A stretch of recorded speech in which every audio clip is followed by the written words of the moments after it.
Gandang araw mga bro. Sa video na to ipapakita natin yung preparation ng ating welding materials.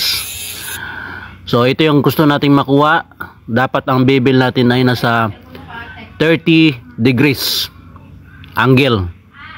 Okay mga bro. So tuloy lang natin yung grind mga bro hanggang sa makuha natin yung gusto nating 30 degrees angle ng ating flat bar.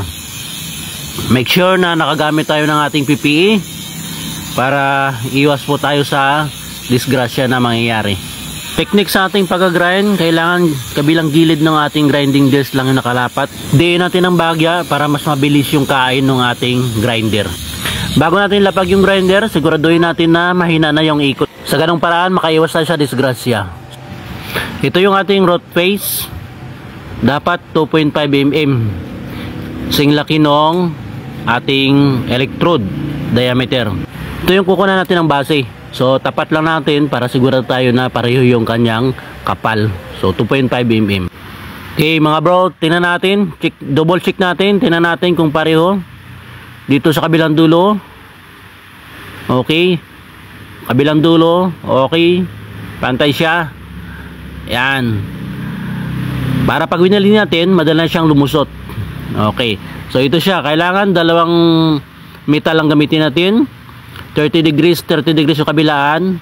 All in all ay 60 degrees yung kailangan natin. Okay, so ito siya, tingnan natin na. Ayan, yung dalawang bakal na yan nakikita nyo.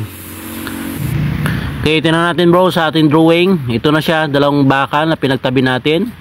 Lagay natin ng wire spacer, electrode 1/8 diameter ng ating wire spacer ang tawag doon, para sigurado tayo na pareho yung gap nung magkabilang dulo ng ating bakal.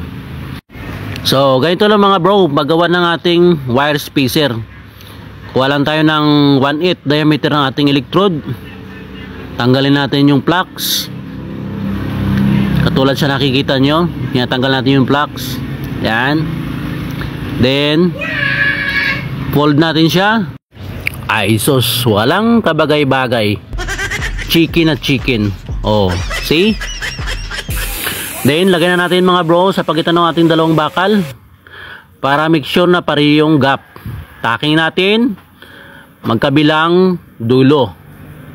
Then tanggal yung ating spacer. Wow. Thank you for watching mga bro.